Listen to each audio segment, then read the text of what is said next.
Well, those of you who have followed the UFO disclosure issue, you may remember one very famous Coast to Coast AM episode in which Art Bell had on four great guests: Richard C. Hoagland, Jim Mars, Stephen Greer, and this gentleman, Stephen Bassett. Stephen is a political activist, a disclosure advocate, and director of Paradigm Research Group. Stephen has worked tirelessly to end the government-imposed embargo on the truth behind the extraterrestrial phenomenon. Here is Stephen Bassett.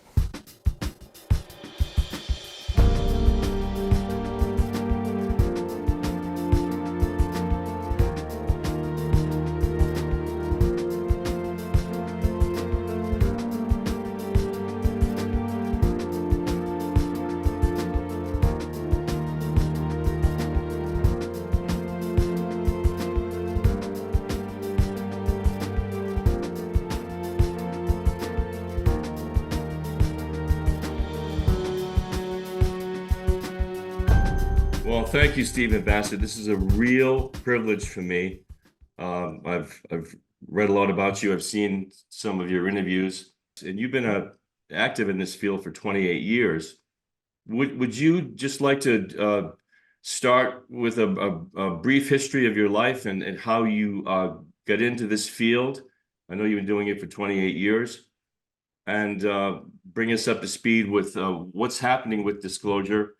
I know there are a lot of developments, things are moving in and out. Where are we right now at this point?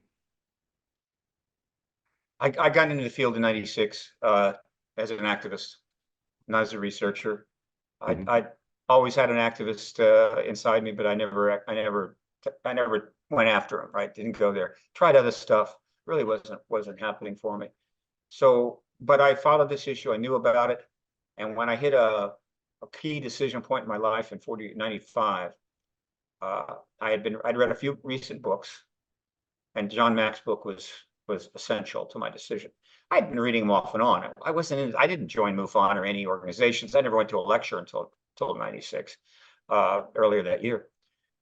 But Mack's book told me that this issue was happening, and therefore I needed to get in. I didn't know how or what approach to take. So I did something that I wish I had known about when I was younger, and every parent should really instill in their children. There's nothing you can't get involved in if you're willing to volunteer. If you're chasing a paycheck or something, you narrow your options way down. Volunteer, find out, and before you know it, they're going, yeah, this is good, and you can hire whatever. I didn't do that as a kid. I was immature. I remember going through the newspapers in the classified section in there, looking for a job. Well, I'm not dissing that. People do that. But because I have no choice, but I would have choice. Instead of doing that, I should have been volunteering. And I was in DC. Anyway, the point is that I did it finally. And I went out there for 4 months, working at PEER, Program for Extraordinary Experience Research. Up there, I figured out my path, and that was the political path. And I immediately left, came on, my time was up as a volunteer. I came down to DC.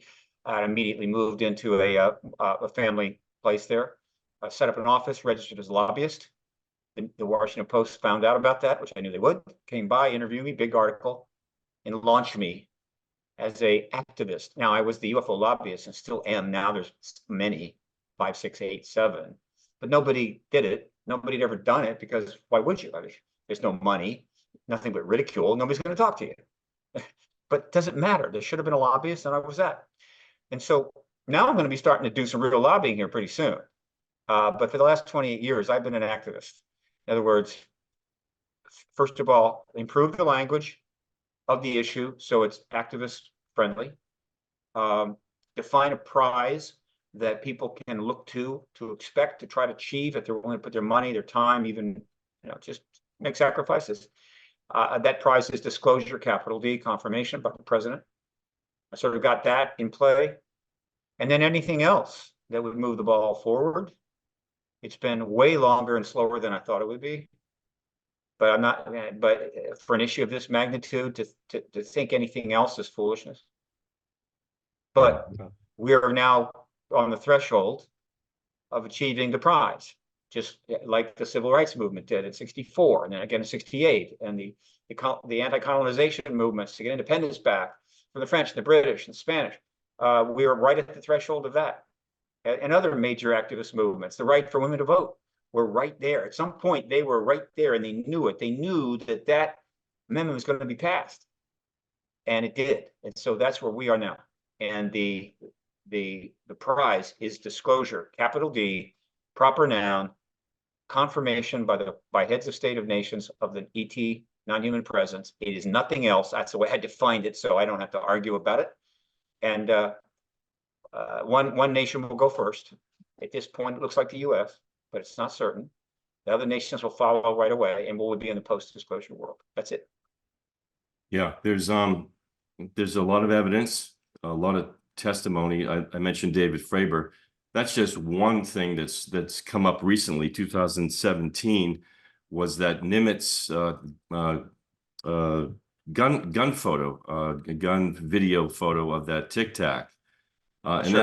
And that really sparked a lot of interest. Tucker Carlson was featuring that on a regular basis for some weeks after that happened.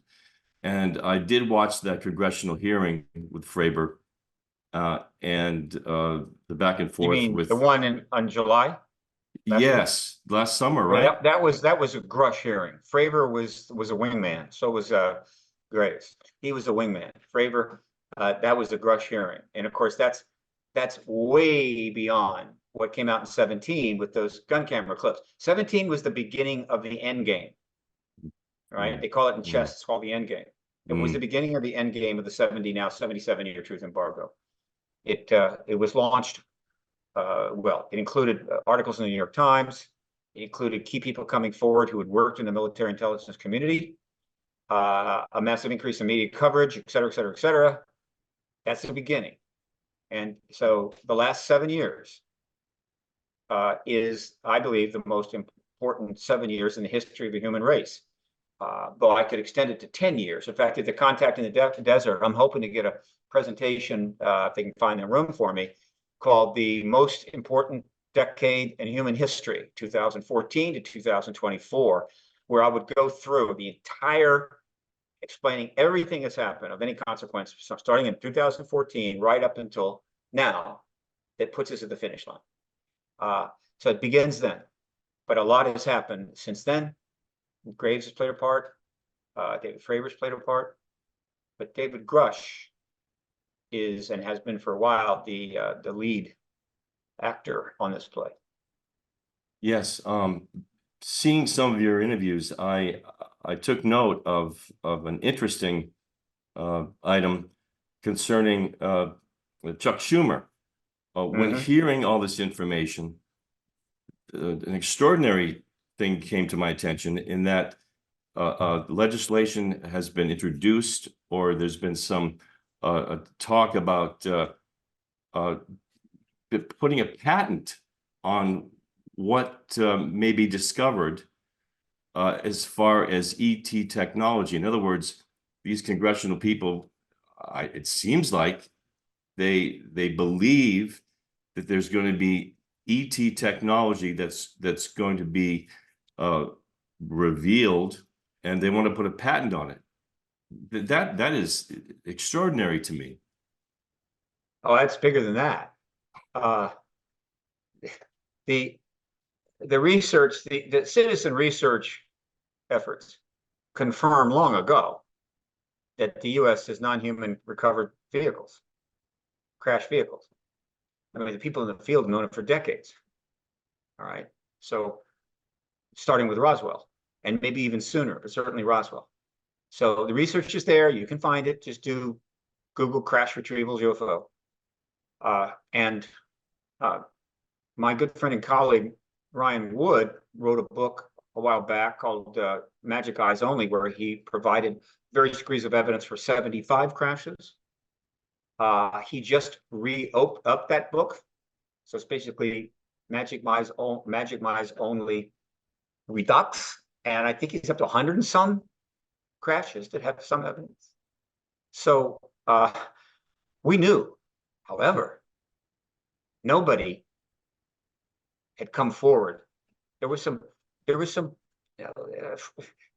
some government types that had referred to this kind of on the edges. I mean, they came out and you sort of talked to them, but they weren't in the middle of anything. They weren't active.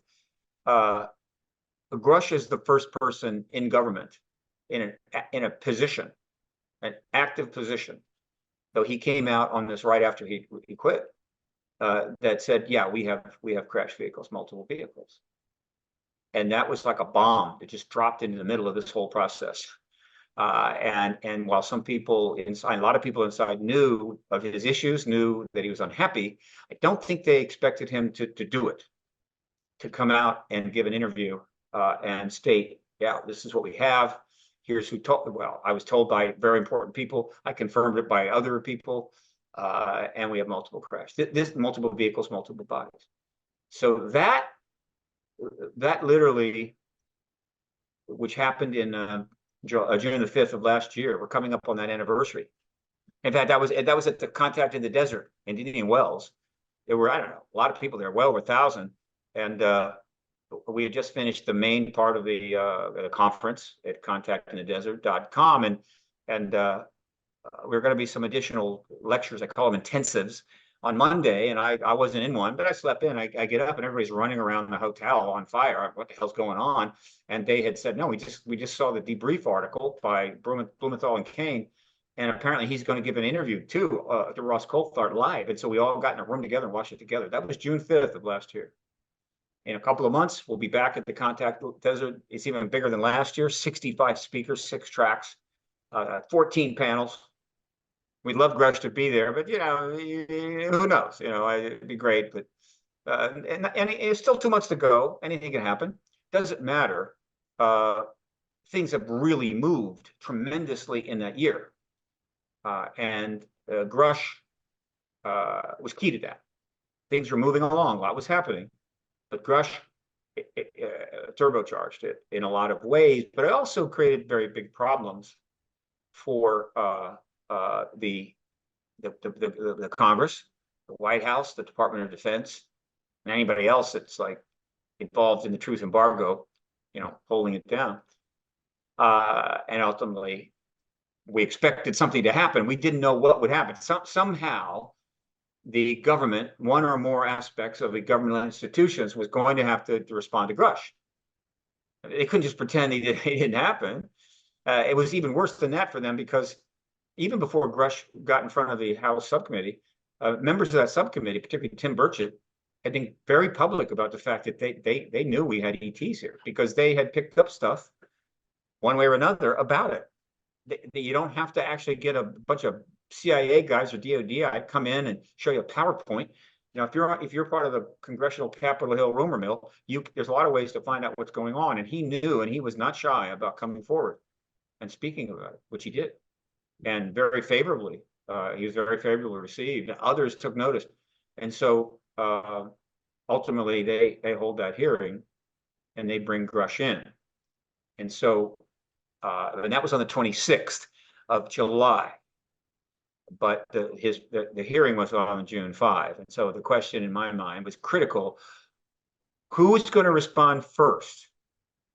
Now it wasn't the House subcommittee. Their response was second. The first response, the most important response, which caught me by surprise, was Senator Chuck Schumer. Yeah, I wonder about these technologies. The big one that comes to mind is a reference that Stephen Greer makes about there is in existence potential to change our ability to produce energy. In other words, to produce energy out of the substrate of the cosmos. Is the government afraid that these technologies will be unveiled and therefore render the oil companies obsolete, because indeed we can produce energy almost on an infinite basis? No, I don't think so. Hmm. The the the oil companies are making more money than ever. We now pump more oil apparently and gas than any other nation in the world. It's interesting how that happened, isn't it? You'd think based on the politics that we're barely keeping up, but well, whatever. Politics is not about the truth anymore. Nobody tells the truth, and so everybody doesn't believe anything. But this is easy to establish, and it's been published. They're making a fortune. They've got huge monies. They've got huge investments. They're never going away, ever. Hmm. What they're going to do is they will phase out oil and gas and into whatever super duper energy system that becomes available through tech, and they will participate, and they will probably make even more money. However, the nature of the technology will be such that it's still going to be a lot cheaper for us, meaning everybody.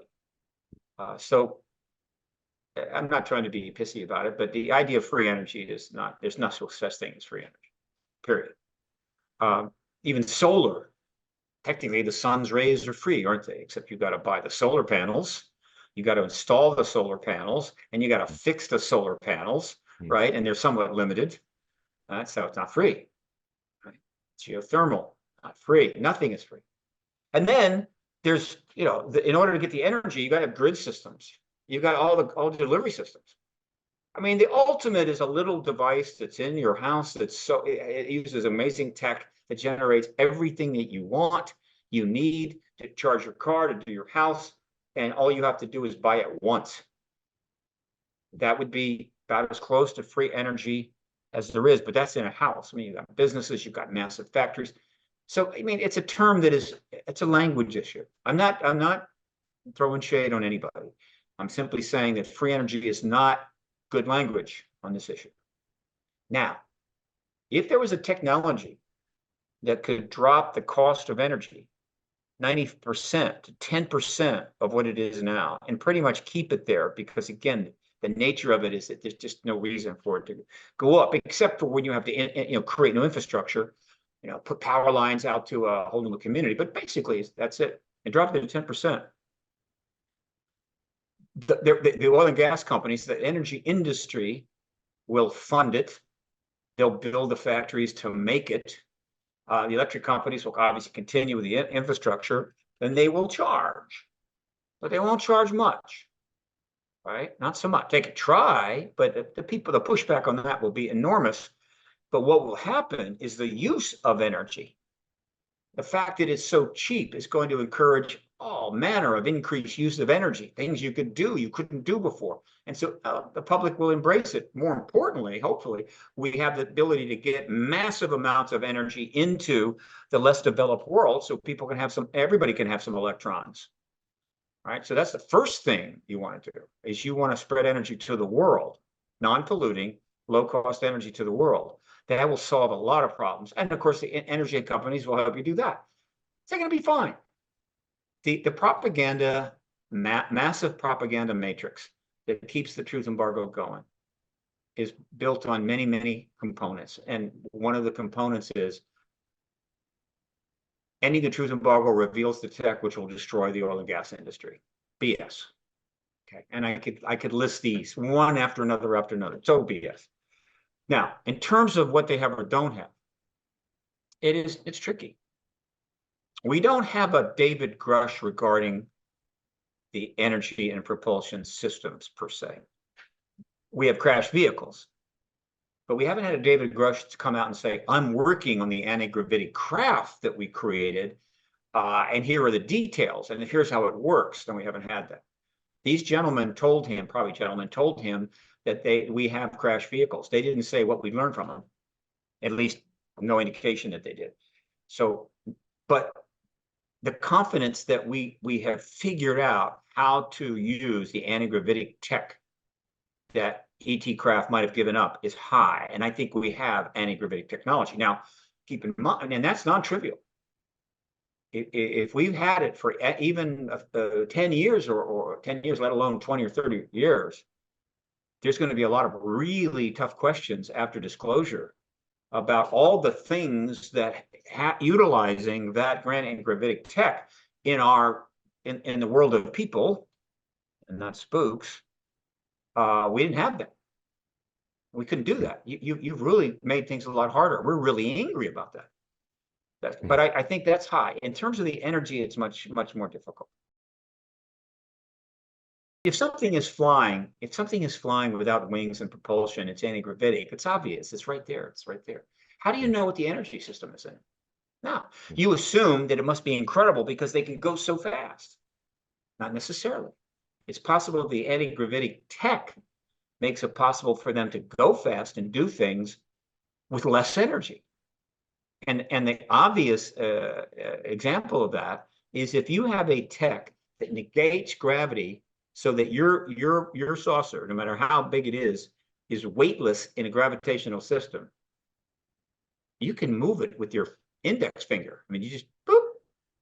So we don't know for sure. But let's face it, a civilization that can move from star to star, which I believe is absolutely the case here, and has anti-gravitic tech, one would think that they have some energy ideas that would be very useful here. And so it's important. But I want to try to keep it within a certain zone so people are more likely to understand and get behind the idea we need to get that tech out. So that's the two major techs that could transform our planet. And I believe that will be the case to one degree or another, but to a degree and the governments of the world are going to have to answer this question.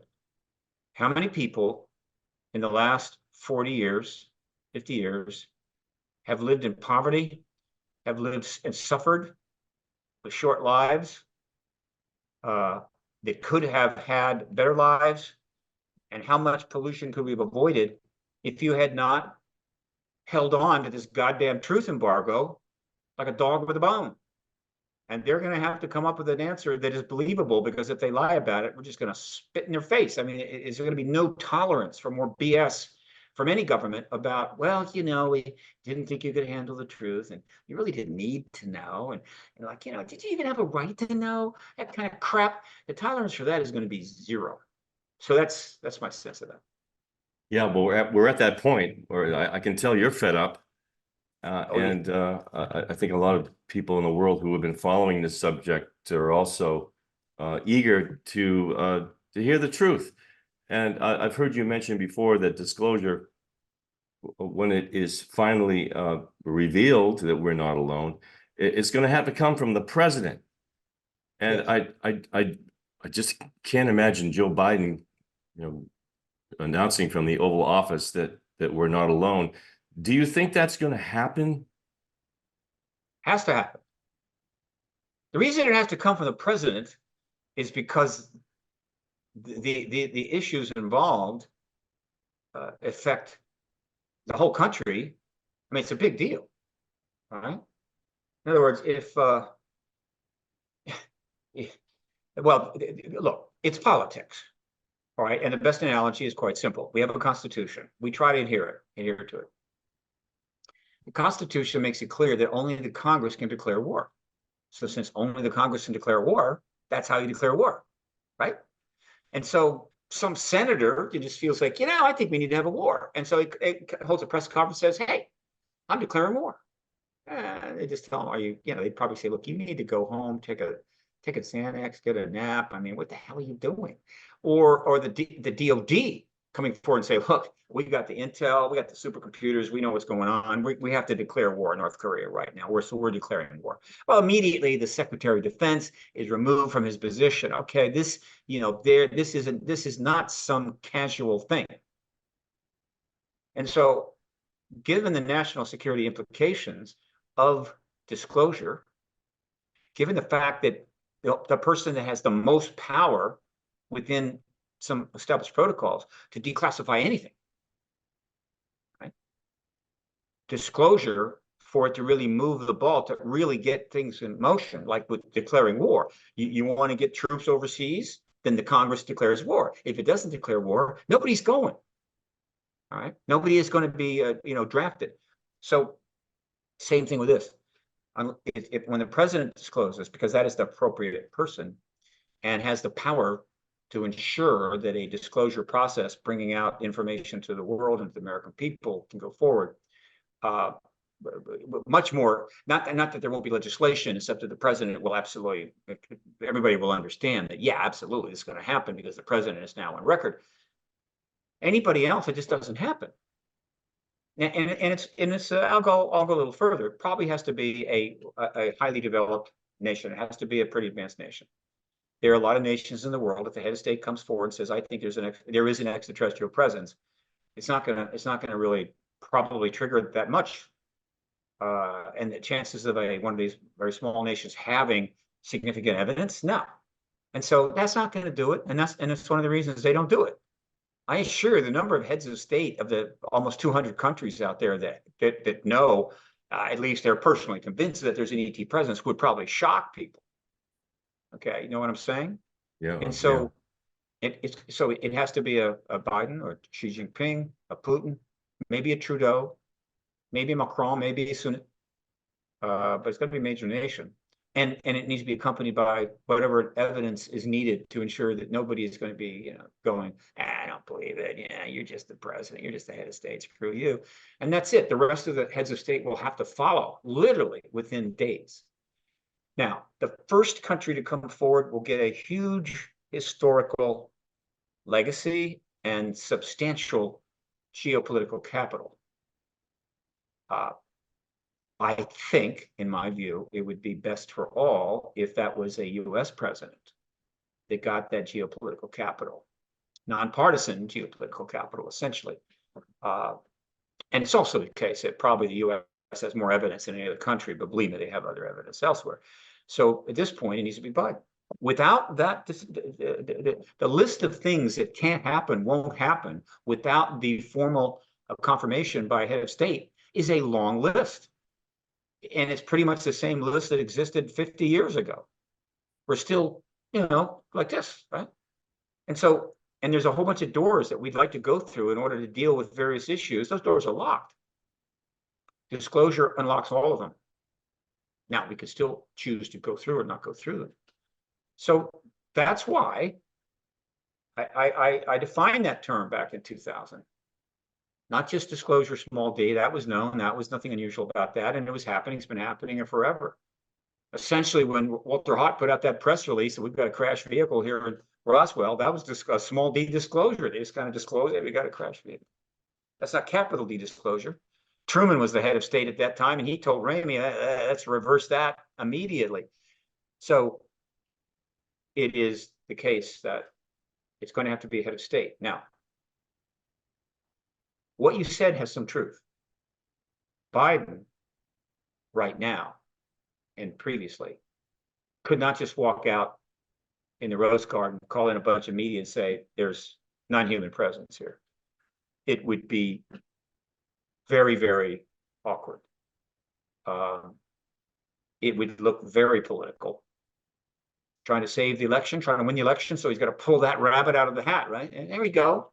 Here's a rabbit. Vote for me. Secondly, it's very important that all the necessary infrastructure should be in place when that announcement comes, so that the government can deal with everything that's going to come at it after that announcement. The post-disclosure world begins, and it's going to be rather intense. So in order for the president to be able to do it, something has to happen that's never happened before. A substantive, comprehensive, profound hearing before the United States Congress. Would only take one. We've had two before. I think they had four, in each case, four people on witnesses on site. They lasted a half a day. One was in 66, one was in 68. Guess what? It didn't go anywhere. This would be different. So we're talking about, it has to be in front of a powerful committee. There has to be many witnesses there. There has to be a substantial amount of evidence presented. It needs to be watched by as many people that can get to a computer screen. When that happens, the president can come out and appropriately, comfortably confirm it. Not because, oh, I've had this rabbit in my hat all these years and now I'm pulling it out to get votes, but rather, hey, what can I say? I watched it, you watched it, we all watched it.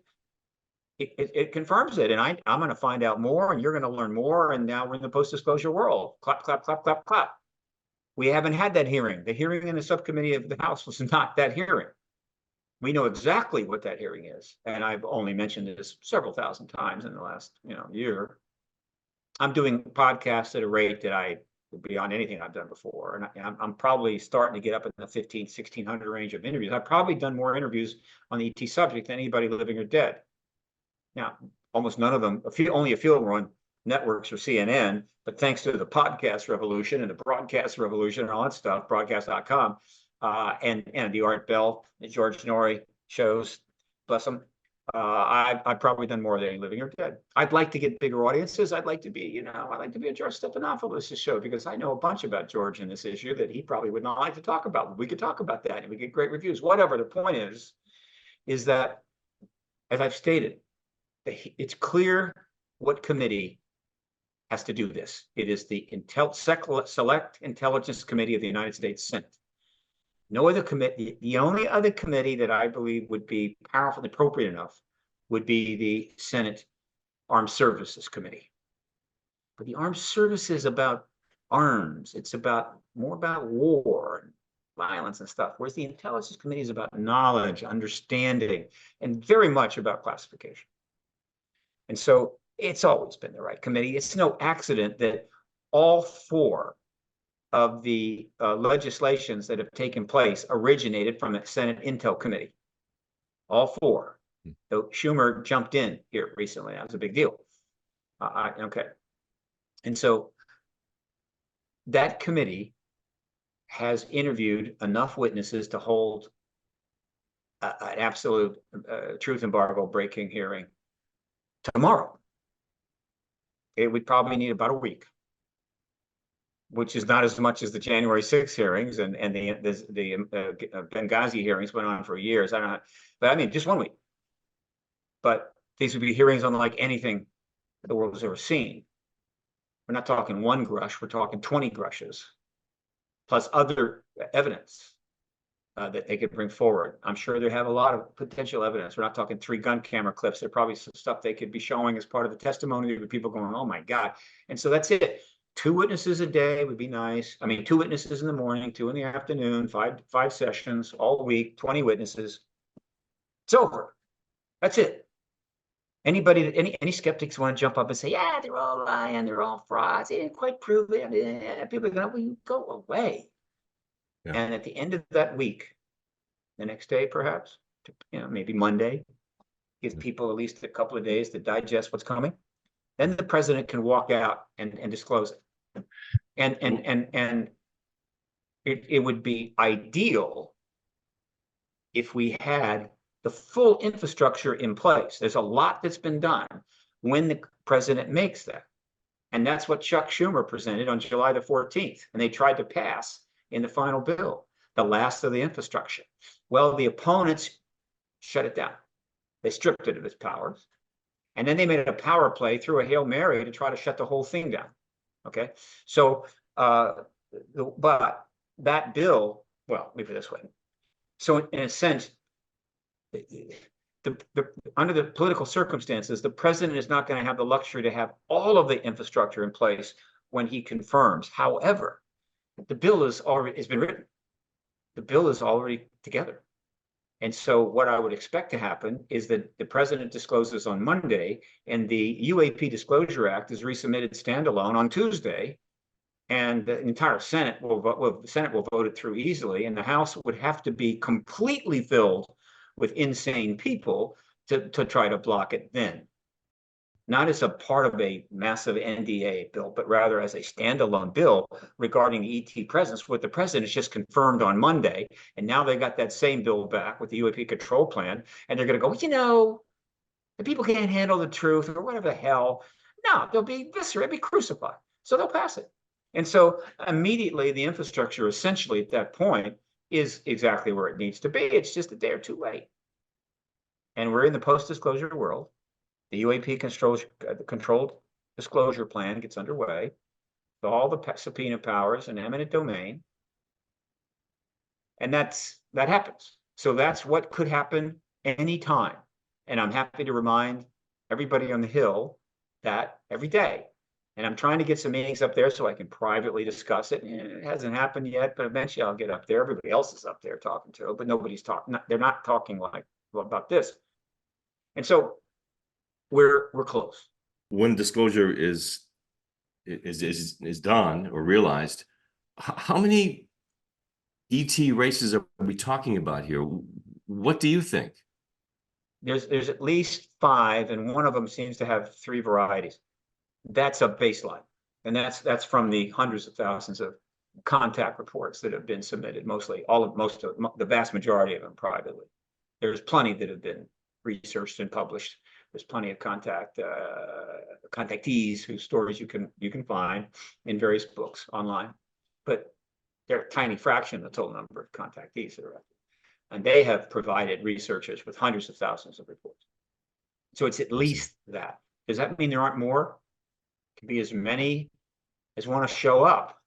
But the ones that seem to be active in a fairly broad way are that these 4 and 3. So it'd be, well, it's actually, but that would be 6. But again, there could be a couple of ones that are similar, but it's in that range.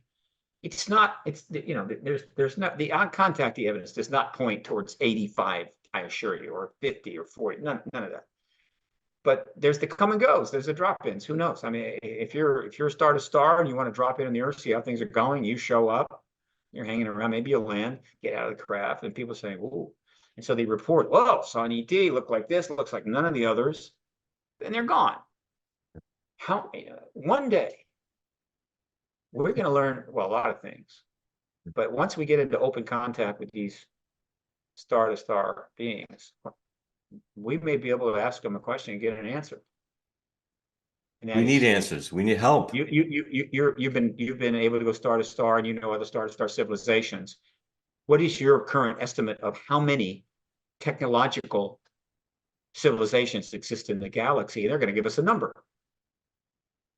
And all the rare earth, we are alone people are going to go, I don't know. They'll check into a motel someplace and drink a lot until they can come back out. But, it's going to be a big number. Yeah. It's a big galaxy, and it's one galaxy. So some people can deal with that and some can't. I get it. It's okay. There's some people who can deal with an eclipse. There's a chance I may get to see my first total eclipse in about 10 days. But I've got to get a credit card, which all my credit cards are shut down during the pandemic, along with millions of others.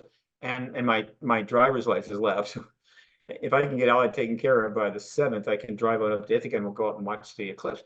So there's some people in the ancient world when you had eclipse, they're going, that's cool. That's really cool.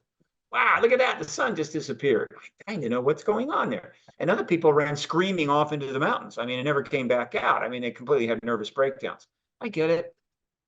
Some people can't handle the idea that there might be 5 million technological civilizations in the galaxy. And some would love it. I understand it. But that should not be a factor in what the United States government, which represents the Democratic Republic, representative government of the United States, should be taken into account.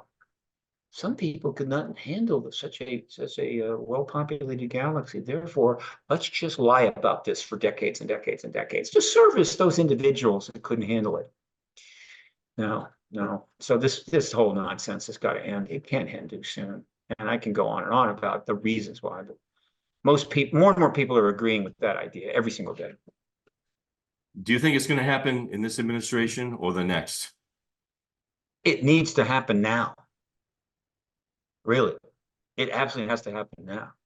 We have got to get this out of the way and bring it into the world as a fully sanctioned reality, so that we can have an additional profound worldview component to address the problems we're facing right now that we won't solve. The list of things we won't fix. It's like a guy with 100,000 Maserati. and he's driving. The thing is a disaster. Can barely move. And the mechanic, takes a look at it and says, "There's 77 things wrong with this Maserati, and if you don't fix them, that thing is going to become a pile of junk." And the driver says, "Well, I just don't fix things anymore. So I'm just driving out of here. Thank you very much." That is how the collective nations, particularly the major nations of the world right now, are operating. A Maserati, which is one of the great Maseratis, probably within light years, is literally got a massive list of things that they will not fix. And they somehow think that it will all work out, and it doesn't. It works out for less and less people. And those that it's still working out for have massive monies and all this kind of stuff and a lot of power. And they're thinking that it doesn't matter how few people are able to deal with this Maserati that's virtually barely moving, and it's going to get run over by a tractor trailer at any time. But you see, the number of people that are getting screwed in this scenario is a big number. It's not thousands. It's not even millions. It's not even hundreds of millions. You got a couple of billion people that are getting absolutely royally screwed by the current situation that is being pursued by the nations of this planet. It simply won't fix anything, not only in their own country, but in issues between countries. And eventually those 2 billion people are going to say, I've had enough. We're going to go raise hell. We're going to do some good trouble, really good trouble. We're going to come for them. And it's happening all the time. And yet we don't fully get it. Yeah. And I don't want people to take this too broadly. Okay, because it's a complex, every incident is complex. I'm just saying, when 5 guys turn up a massive event and start shooting people everywhere and 100+ die, okay, right? That's them coming for you, right? That's them coming for the people with the money and the big opera houses and the penthouses in the sky and, the free parking and all that shit. That's them coming for you. When they fly into buildings, when they blow things up. Ultimately, that's what it is. I mean, you could take each one and go, "Oh, no, that's not what it is. That's a problem there, and this bullshit's happened, and then it's all right, and they should all be executed." But it's irrelevant. When you look at the last 77 years, you see Yeah. a situation that is leading to exactly what I am talking about. 2 billion or more people are not just going to roll over and die and do nothing as victims of the elite, wealthy, empowered states and peoples. Represented by whatever the hell you want to represent them. Could be Bohemian Grove, could be all these groups you get together that they want to place all the blame on. It's not like that, but there are these power groups, power centers, and multinational corporations, and of course major governments that have this enormous power to make sure that they're really well taken care of, and the 2 billion people are screwed. And one day those people are coming for them. I don't want to pick on any group. I don't want to pick on anything. Everybody knows Bilderbergers, what the hell? Doesn't matter. In the collective, it's about, in World War II, we had about 4 billion people. Now we have 8. What have we done to take care of the additional 4? Not much. Did we stop having wars because that uses up resources? Oh, no, we have them all the time. Yeah. We spend more on military stuff than we did then. All right. And so, this won't end well. And I'll cap it off with this. In order for nations and people of great power, in order to ensure apparently that they can continue to do what they want to do, they all have to build up massive arsenals of incredibly powerful weapons that they can use if somebody breaks into their country. And it turns out that because we're so clever technologically, those weapons are nuclear, which we keep making more powerful, faster. We don't need 80,000, which we had back in the 80s. We need a fraction of that, but whatever. This is what we do. And so at the same time, we're telling 2 billion people on this planet, go to hell and rot. We're also building up these mass arsenals and make them so powerful to protect ourselves under a rubric which is one of the most bizarre things that's ever happened in the planet. And this planet has had some bizarre things happen to it, let me tell you, which starts at the beginning of my lifetime and is still there. And I'm sure even Plato, Socrates, and some of the great minds of the ancient world, we've gone, what? Tell me again, what is it? Oh, Plato. It's called mutual assured destruction, MAD, which in English is one of the great acronyms of all time. It doesn't work out in other languages. I respect that, but it's appropriate. And Plato would go, what is that? What is mutual assured destruction? It's simple. Everybody has weapons, unbelievably powerful, that cannot be negated. And so if a real conflict develops, everybody uses those weapons. The end result is everybody's destroyed. And therefore, unless you want to be destroyed, you can't use those weapons. And therefore, we're good, right? As long as we're not doing anything that triggers the use of those weapons, which means, I don't know, proxy wars, spying, whatever. As long as it doesn't trigger those weapons and we go to mad, it's good. And Plato was going, how's that working for you? Is that working out? Is it working for you? How's that going? And then Plato might mention, or Socrates might say, what about accident? Well, I mean, that would be bad, but we're hoping that we run everything very carefully and no accidents happen because, do accidents really happen that often? Nah. Okay, well, what about insanity? What about if some people lose their minds? People do lose their minds a lot. What if they happen to be in high levels of position, maybe even have access to weapons or something like that? Whether it's non-state operators, and they're really mad and they're crazy, and they launch they set off a couple of these bombs. What about? Well, it's true, but we try to keep an eye open for them, and hopefully we'll pick up on that so they don't do anything like that before we get them, institutionalized. What about just sheer stupidity, meaning some people get into power, they actually want to end things because they see that as a way to something more profound. What do you do about that? Well, we keep an eye out for that. In other words, this is a discussion that will be offensive to us, for us, because these great minds are going to be thinking, are you out of your frigging minds? What are you doing? Yeah. Well, guess what? They tried to shut up Socrates, and they did so with Hemlock. Yeah, they got him. Yeah, I'm glad. The ETs are even smarter than the great minds of our ancient times. Yes, and so yes, I'm yes. sure their attitude is, what in the hell are you thinking? What are you doing? And people say, well, how do you know that they think that way? Well, it's an educated guess based on the absolute confirmation by firsthand witnesses. They've repeatedly turned off our nuclear missiles. And we turn them back on, of course. But they turn off our nuclear missiles. I've heard of that. I've heard a couple Yeah. of accounts of that happening in the They turn 60s, off the 70s. 60s, maybe even the 70s. Yeah. We don't know how many times, because after a number of times this happening, I think the Air Force got the picture and said, okay, here's the deal. Let's get our act together here so that no more, anytime any more weapons get turned off, it ain't getting out, right? We're going to really come down hard on the people involved. They're not saying anything. We're going to threaten them with all manner of hell. And so who knows? But many of the early incidents are known.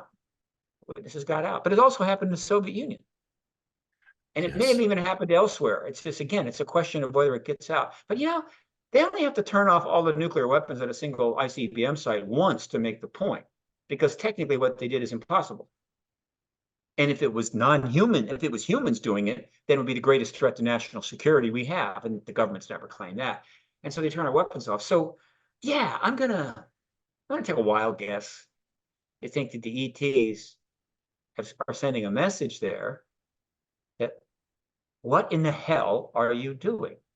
So what is the relevance here? It's simple. If you have the time to pay attention, and most people don't because they got a lot to do. I don't have much to do, so that's all I do is pay attention. This is great information.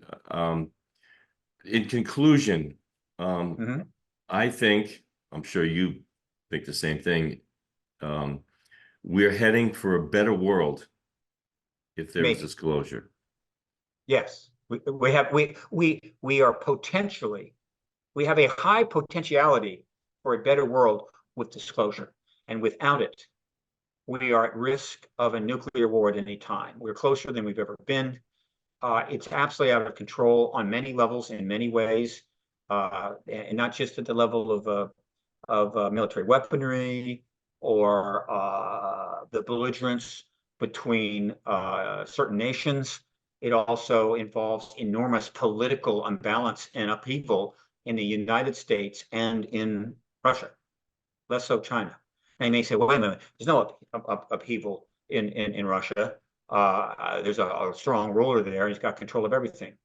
Not exactly. You have a situation where he's having to execute and murder all of his enemies, as well as others that he doesn't like. And he's in the middle of a war he can't afford to lose. He's threatened to use nukes repeatedly, so is Medvedev. And meanwhile, in the United States, the political chaos is as great as it's ever been in the history of the country, probably. And that includes the early 1800s, where things were pretty wild. So, yeah, we're dancing on the edge of nuclear war. And disclosure may be the way to get things back under control. And I'm more than happy to go on ABC News and say that. And even if they ban me for life, I don't give a shit. But nobody is saying that on any of these programs, assuming they let them on. And I'm going to keep at it. Thank God for podcasts, because, well, if I wanted to reach the audience that needs to hear this, I've got to do 10,000 podcasts. Okay, fine. I'll do 10,000. Well, good. I'll book them, I'm 24 hours a day. But this is the key message, and why people keep bringing me on, because I think they know, yeah, this is the key message. yeah. They turn off nukes. We're closer to nuclear war than ever. All right. There's a process underway to try to get the end of this truth embargo. Tons of people around the world know there's ET presence, yada, yada, yada. And there's really no major reason, logical reason, why we continue to keep this truth embargo going. And so they want to end it. And so we're almost there. We're so close. But let me tell you, never underestimate the arrogance or the stupidity of the human species. Never. Okay. So when the Department of Defense deliberately decided to go ahead and put out a new report because Schumer's legislation scared them to death, and while they were able to strip the powers out, they realized, my God, the wolf is at the door. The wolves are at the door. Truth embargo is really, in an existential situation. Somebody called Hail Mary. Yeah. One of the coaches said, okay, guys, we got to throw a Hail Mary here. And if we catch it in the end zone, we got probably another 20 years of truth embargo with nobody bothering us. Now, in the NFL, a Hail Mary is about 10%. And it's going to be less for them. Okay? Because in a football game, usually when you throw the Hail Mary, there's about 6 of your guys in the end zone and 6 of their guys in the end zone. Okay. When they threw this Hail Mary, the Arrow report, right, there was a few of their guys in the end zone and several million of us in the end zone. So the chances of their guy catching this pass and everybody else going home, we lost the game at the last seconds, a Hail Mary, what a bitch, is approaching zero. So this is one of the stupidest things the U.S. government's ever done. The DOD is going to have to take the hit. Dr. Kirkpatrick is going to be the scapegoat. It's incredibly embarrassing. And I assure you that all over the country, there's all kinds of stuff building up to, shred this whole thing. It's not going to happen overnight, but it's moving forward nicely. And so they're going to have to eventually, well, let's just say that. And then the worst thing about it, and this is why Chuck Schumer's maneuver to get that legislation was so genius, is that they had no choice to throw the Hail Mary, okay, and hoping that if their guy caught it, but then they realized it didn't matter if one of their guys caught it, meaning it resulted in a whole lot of people within the government backing off of this and going, let's just chill for a while. Because they realized, wait a minute, the hearing with the witnesses ready to testify, it would end the truth embargo. It's not in their hands. You know? Yeah. In other words, the only way they could really prevent the end of the truth embargo would be if Mark Warner caught that ball. Because he is the one that can call that hearing and they can't stop him. And so if he caught the ball, he's the one person, I think, one person in a whole government. And that's what I mean by very low probability. I don't think he did. Now, since that Hail Mary was thrown, people have been, there are people that actually roam the Capitol. You can get in, and if you have a press pass, you can even get in with cameras. You can get in the Senate and the House buildings. And you can buttonhole people. And so they buttonholed Warner and asked him about this. They buttonholed Gillibrand and asked her about this. And they did kind of back away. They kind of, they toned it down. They didn't, it's kind of like toned it down. You could see they've stepped back a little bit.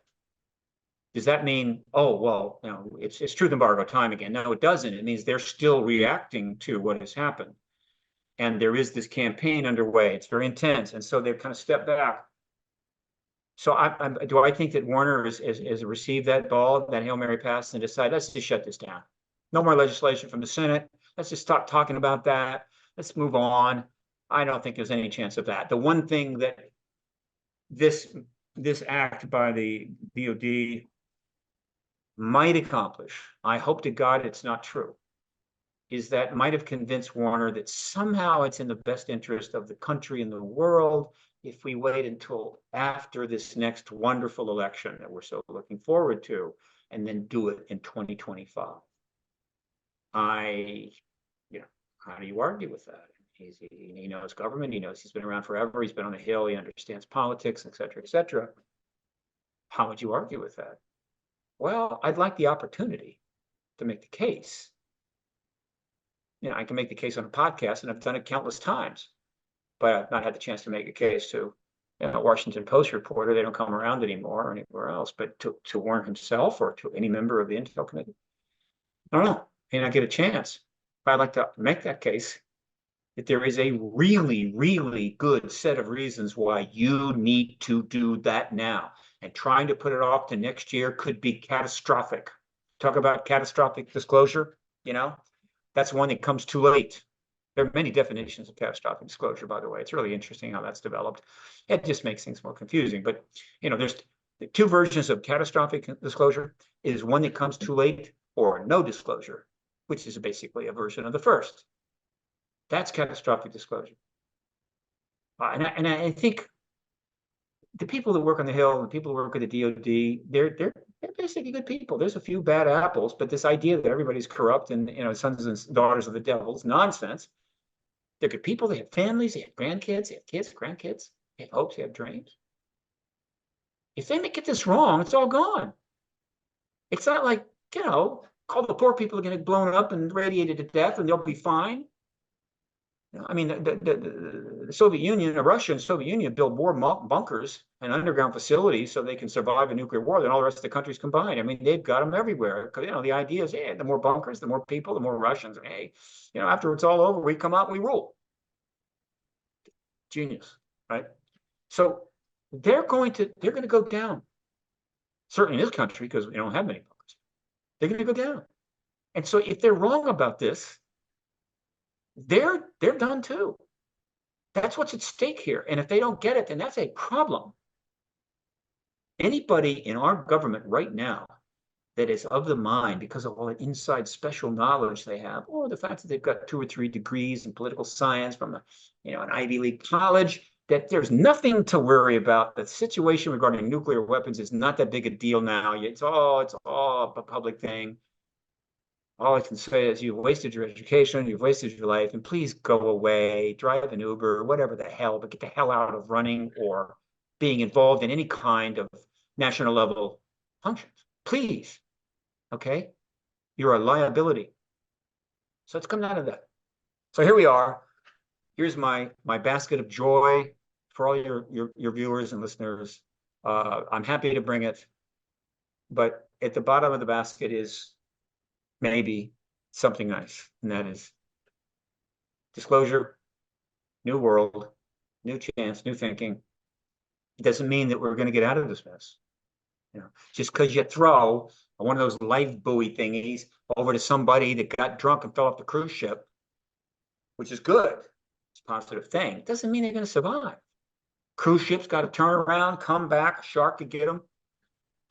But disclosure is a giant life buoy that we're throwing to the planet, to human civilization, that it can hang on to a little bit before drowning, and maybe while they're having a little extra time, they can fix some stuff. This is a brand new metaphor of mine. It's new. I like it. Going to use it again. They come out of nowhere, but once I get them, I never let go. So Ted, thank you for your show. Thank you for effort. I appreciate it. Happy to do another one anytime. Let me quickly mention again, Contact in the Desert, May 30 to June 3. Contactinthedesert.com. You want to be in that hotel, book it now. MUFON Symposium's got a big event coming up in September. You've got the Roswell Anniversary Festival again in July. That's going to be a big deal. There are several other conferences, and if you are one of the researchers, activists, journalists, and documentaries in the UAP world, or if you are somebody in the content creating world that we like to call Hollywood or the entertainment industry, drop into a website called HollywoodDisclosureAlliance.org. It's a big name, HollywoodDisclosureAlliance.org, HDA, and check out a project that myself and Hollywood publicist Dan Harari came up with. Professional publicist, been around for 40 years. It's a nonprofit, 501c3, to maximize the amount of networking going on between these two worlds that have been separated by the truth embargo, to generate the content that the world is going to have, high level, high production, with the money to show everywhere, whatever, in order to be able to address post-disclosure reality that's coming and deal with the post-disclosure reality, and some help in terms of getting to disclosure, because there's a lot of content coming out right now, more to come. You're about to see an explosion of nonfiction, or nonfiction is narrative content, an explosion of it, because it's the biggest topic ever, and science fiction has served it well, and educated the entire planet about ETs and taken us through the galaxy. I mean, we're going through wormholes anytime you want to. Just go to the movies, right? You go through a wormhole. So that's good, but that's not what we need for the world to understand and deal with the post-disclosure world. And that's going to be, that HDA is designed to help them. So that's my promos. Good. I'll take note of that, and I'll put those links on YouTube when I post. Thank you. Stephen Bassett, I want to thank you very much. It's been a real privilege, and it's an honor for me to be able to transmit your message. And I certainly hope that we get disclosure and we have a better world. All right, Ted. Until next time.